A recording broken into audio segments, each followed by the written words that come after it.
Budget के पिछले पिछले क्लास में बात किए थे बजट के पार्ट के बारे में, बजट को कितने भाग में बांटा जाता है। तो पहला पार्ट जो था आपका पब्लिक इनकम यानी कि सार्वजनिक आय, और दूसरा पार्ट जो दिखा आपको तो पब्लिक एक्सपेंडिचर यानी कि सार्वजनिक व्यय। सार्वजनिक आय में भी हम लोग देखे थे तो क्या हो रहा था, तो कैपिटल इनकम यानी कि पूंजीगत आय या पूंजीगत बजट, और दूसरा जो था वो रेवेन्यू बजट या फिर आपका रेवेन्यू इनकम। तो आपका राजस्व आय को भी क्या किया गया था, दो भागों में बांटा गया था। जो क्या था, तो एक आपका क्या टैक्स के माध्यम से और दूसरा नॉन टैक्स के माध्यम से। टैक्स को भी दो पार्ट में बांटा गया था, एक आपका क्या तो डायरेक्ट टैक्स यानी कि प्रत्यक्ष कर, और फिर दूसरा कौन सा था, तो इनडायरेक्ट टैक्स यानी कि अप्रत्यक्ष कर की बात की गई थी। और कैपिटल एक्सपेंडिचर में भी क्या किया गया था, तो कैपिटल एक्सपेंडिचर यानी कि पूंजीगत व्यय और आपका रेवेन्यू एक्सपेंडिचर यानी कि राजस्व व्यय की भी बात की गई थी। जिसमें कैपिटल एक्सपेंडिचर में भी एक तो आपका क्या था कि प्लान के माध्यम से गवर्नमेंट पैसा खर्च कर रही थी, जिसमें क्या है तो तमाम प्रकार की योजनाओं पे भी हम पिछली वीडियो में चर्चा कर चुके हैं। और यहाँ पे दूसरा क्या था, तो नॉन प्लानिंग एक्सपेंडिचर यानी कि आपका क्या है तो गैर योजनागत के माध्यम से भी, जैसे आप देखते हैं कि सामाजिक कार्य के लिए आर्थिक सेवाएं, सामाजिक सेवाएं या फिर प्रशासनिक भवन वगैरह का निर्माण होता है या फिर स्कूल हॉस्पिटल, तो हम लोग क्या किए थे कि इस पे भी चर्चा हो चुकी थी। और इसी में से आपका रेवेन्यू एक्सपेंडिचर यानी कि राजस्व व्यय था। राजस्व व्यय भी कितने पार्ट में, तो दो पार्ट में बटा हुआ था। एक आपका क्या तो प्लानिंग एक्सपेंडिचर यानी कि योजनागत व्यय, और दूसरा नॉन प्लानिंग एक्सपेंडिचर यानी कि गैर योजनागत व्यय। योजनागत व्यय का मतलब क्या था भाई, तो राजस्व व्यय में तो एक तो क्या था कि केंद्र और राज्य दोनों सरकार क्या कर रही थी कि मिलके इस पे काम कर रही थी। जैसे कृषि हो सकता है, आपका ग्रामीण योजनाएं हो सकती है, सिंचाई परियोजना हो सकता है, परिवहन हो सकता है। इसको आप क्या कर रहे थे, तो आप गैर राजस्व प्राप्तियों के बारे में पढ़े थे। योजना ये आपका क्या था, तो योजनागत में हो रही थी। दूसरी आपकी गैर योजनागत में हो रहा था यानी कि नॉन प्लानिंग एक्सपेंडिचर हो रहा था, जिसमें आपका क्या तो सब्सिडी वगैरह, सेवाएं वगैरह जो दी जाती है। ये बात हम लोग क्या किए थे कि पिछले वीडियो में इन सारे टॉपिक पे एक एक करके हम लोग क्या किए थे, अच्छे से डिस्कस कर लिए थे। आज वाले वीडियो में हम लोग देखेंगे कि भारत में प्रचलन के आधार पर बजट को कितने प्रकार से प्रस्तुत किया जाता है। तो वो कितने प्रकार हैं, 5 प्रकार हैं।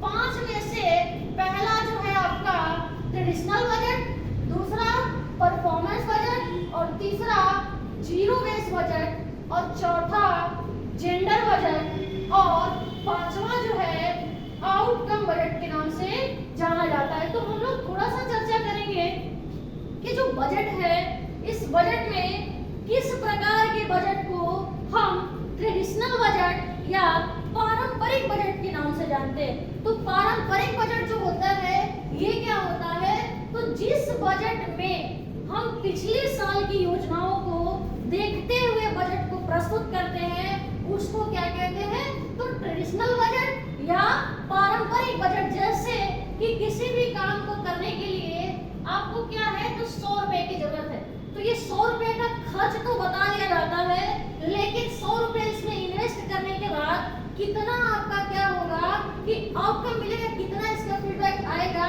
ये बातें नहीं बताई जाती थी। इसको आप क्या कहते थे, तो परंपरागत बजट के नाम से जानते थे। दूसरा बजट जो है जिसको आप परफॉर्मेंस बजट या फिर निष्पादन बजट के नाम से जानते थे, ये क्या होता है, तो इस बजट का प्रचलन भारत में 1968 से प्रारंभ हुआ।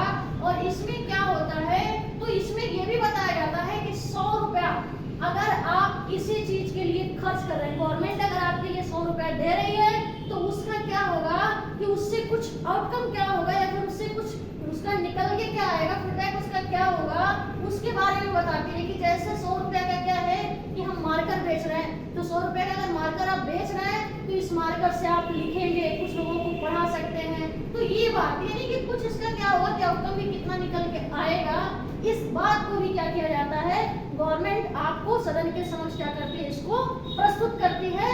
तो ऐसे बजट को आप क्या कहते हैं, निष्पादन बजट या परफॉर्मेंस बजट के नाम से जानते हैं।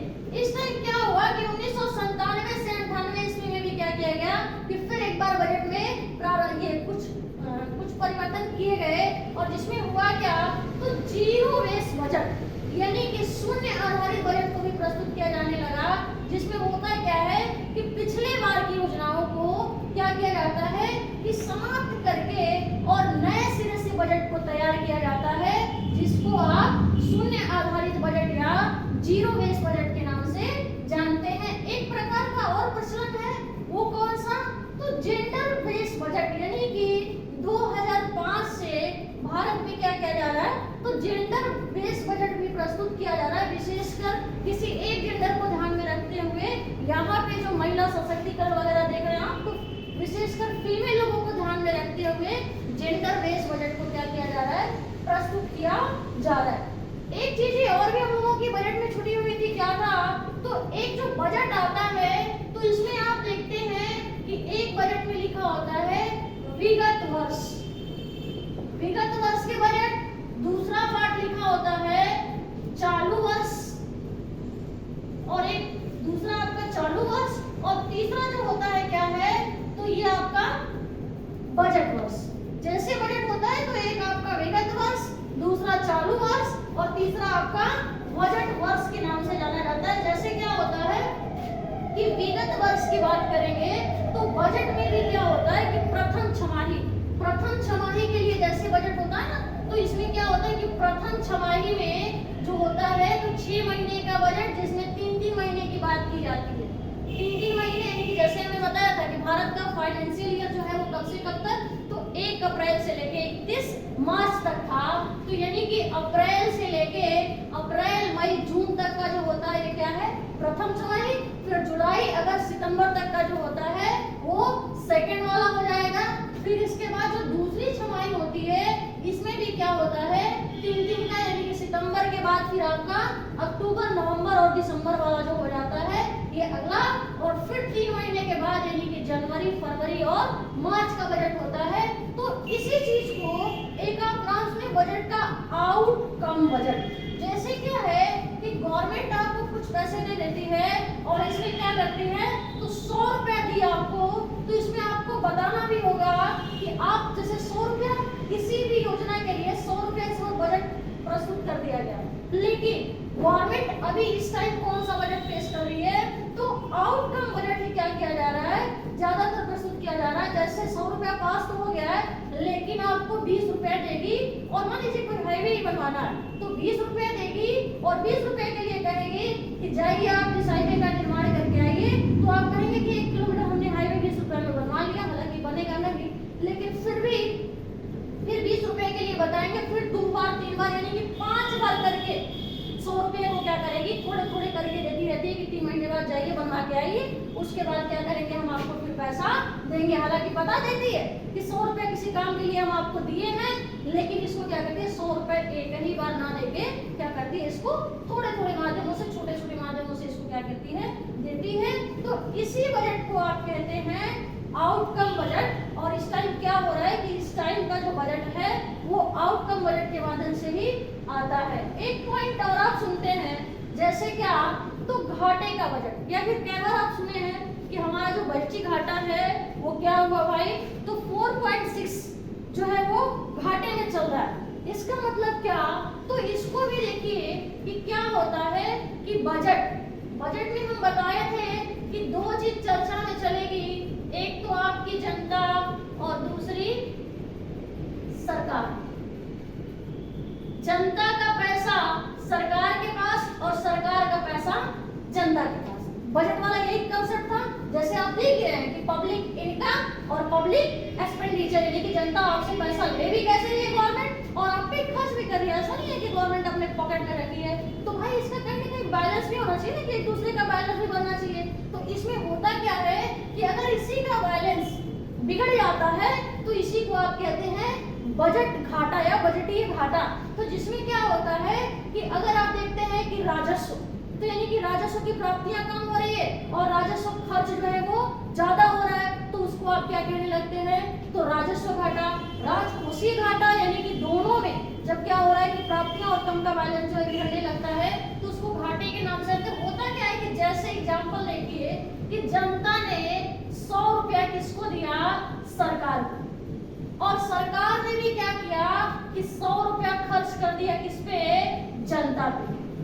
इस बजट को हम क्या करेंगे? तो बताइए, ना तो जनता घाटे में चल रही है और ना ही सरकार घाटे में चल रही है, दोनों का बैलेंस क्या है? बराबर होता है। तो ऐसे बजट को आप कहते हैं बैलेंस बजट। अगला क्या होता है कि 100 रुपया अगर जनता सरकार को दी और सरकार क्या कर देती है कि जनता पे कितना खर्च करेगी? तो ये 80 रुपया खर्च करेगी। अब 20 रुपया सरकार ने क्या कर लिया? अपने पास बचा लिया।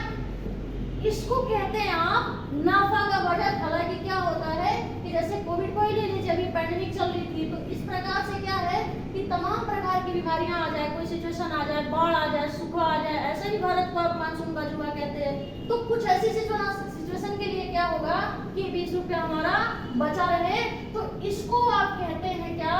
तो नाफे का बजट या फिर प्रॉफिट बजट के नाम से जानते हैं। तीसरा क्या होता है? तो 100 रुपया अगर क्या की कि जनता ने किसको दिया?